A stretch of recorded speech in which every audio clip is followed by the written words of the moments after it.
Hello friends, question number next आपको निकालना है find the law of the force,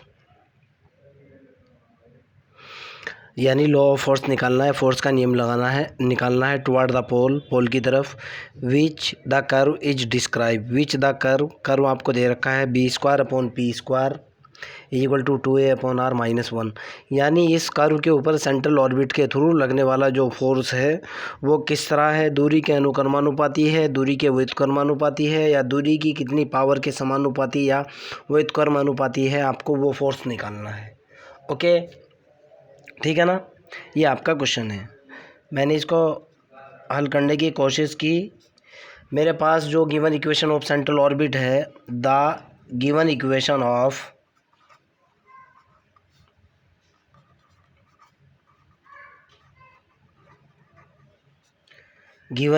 of central orbit कितना है,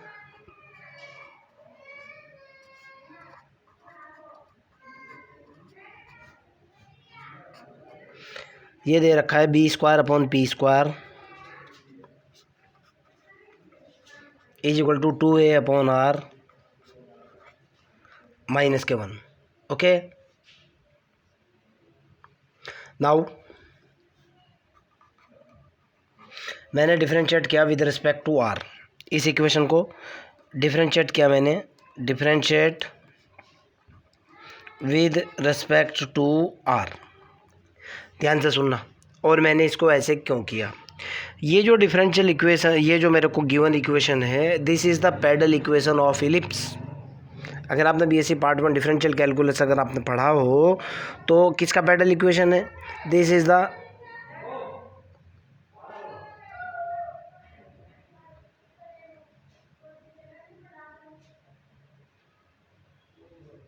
पैडल इक्वेशन ऑफ किसका है, ये इलिप्स का पैडल इक्वेशन है। आगे की तरफ चलते हैं यहाँ से। तो मेरे पास ये जो निकल कर के आया, जब मैंने इसको डिफरेंशिएट किया विद रिस्पेक्ट टू, किसके डिफरेंशिएट किया, विद रिस्पेक्ट टू आर, तो यहाँ से मेरे पास निकल कर के आएगा d/dr b² / p² is equal to, इधर होगा d/dr 2a/r-1। ये कितना हो जाएगा भाई, p² तो b² तो कांस्टेंट बाहर आ जाएगा, ये हो जाएगा d/dr p⁻², clear, is equal to होगा 2a d/dr, ये हो जाएगा r⁻⁻1। ध्यान से देखना है आपको, r⁻⁻1 हो जाएगा। और ये जो जब इसको डिफरेंशिएट करूँगा कांस्टेंट का, ये हो जाएगा 0। जब मैं इसको डिफरेंशिएट करूँगा यहाँ से, ये निकल कर के आएगा -2 b² इंटू p की पावर कितनी, -3 into dp/dr is equal to होगा -2a/r⁻²। क्लियर, r का r के सापेक्ष रिस्पेक्ट। भाई -2 से तो -2 ख़त्म हो जाएगा। यहाँ से मेरे पास रिजल्ट निकल करके कितना आएगा भाई, ध्यान से देखना है आपको।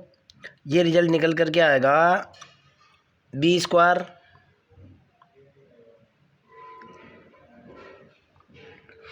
ये हुआ b²/p⁻³ b²/p⁻³ into dp/dr is equal to a/r²। यहाँ तक आपको कोई भी किसी भी तरह की आपत्ति नहीं होनी चाहिए। आगे की तरफ चलते हैं। यहाँ से क्या किया मैंने, दोनों तरफ थोड़ा सा इसको रीसेट करता हूँ, और रीसेट करने के बाद ध्यान से देखना है। इसको मैंने लिखा 1/p⁻³ dp/dr is equal to, ये हुआ यहाँ पे कितना भाई, a/b² इंटू 1/r²। क्लियर, मैंने दोनों तरफ मल्टीप्लाई किया मैंने बोथ साइड। किससे मल्टीप्लाई किया, h² से मल्टीप्लाई कर दिया। तो जैसे ही मैं h² से दोनों तरफ मल्टीप्लाई करूँगा, रिजल्ट देखता हूँ मेरा कितना बनता है। यहाँ से मेरे पास जो रिजल्ट निकल कर के आया, ये हुआ h² अपॉन पी की power 3 D over D R is equal to, ये होगा मेरे पास A upon B square into H square upon are square. Clear है ना। यहाँ से आगे की तरफ चलते हैं भाई। तो अभी तक मेरे पास जो रिजल्ट निकला हुआ है, कितना निकला हुआ है, यहाँ से रिजल्ट है मेरे पास एच स्क्वायर अपॉन पी की power 3 h square upon P की पावर 3, ये हुआ d P over D R is equal to a upon B square h square upon are square. But हमारे पास फार्मूला क्या होता है, वी नो दैट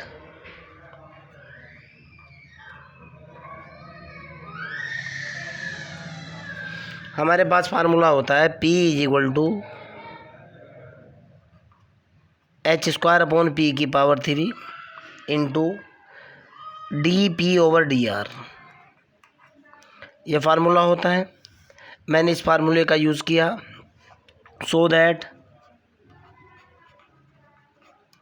अब यहाँ से देखो बेटा मेरे पास कितना निकला, एच स्क्वायर अपॉन पी की power 3 D P over D R की वैल्यू कितनी होती है, कैपिटल पी यानी सेंट्रल फोर्स के बराबर होती है। तो इन सब की वैल्यू डाली है, निकल कर क्या है मेरे पास, capital P is equal to कितना हुआ यहाँ पे, ये हुआ A H square upon B square into 1 upon are square. ज़रा समझने की कोशिश करना, फिर बोल रहा हूँ A H square upon B square into 1 upon are square. मतलब क्या निकला, A H square B upon B square constant quantity है, 1 अपॉन आर स्क्वायर एक वेरिएबल क्वांटिटी है। तो इसको मैं लिख सकता हूँ p is directly proportional to 1 upon are square के। क्लियर है ना, समझ आती है मेरी बात। अर्थात जो सेंट्रल फोर्स है, जो एक्सीलरेशन है, वो varies inversely as the square of distance. Okay, मैं फिर बता रहा हूँ, इसका मतलब ये निकलता है द एक्सीलरेशन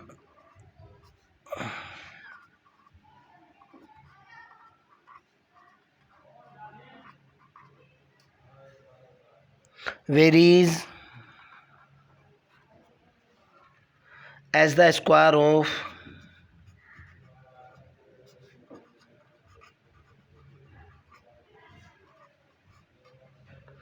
डिस्टेंस।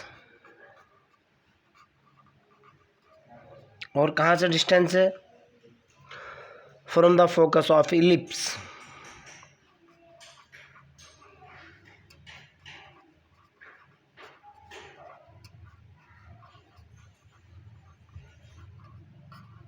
सवाल पैदा ये होता है कि सर आप फोकस ऑफ इलिप्स क्यों कह रहे हो।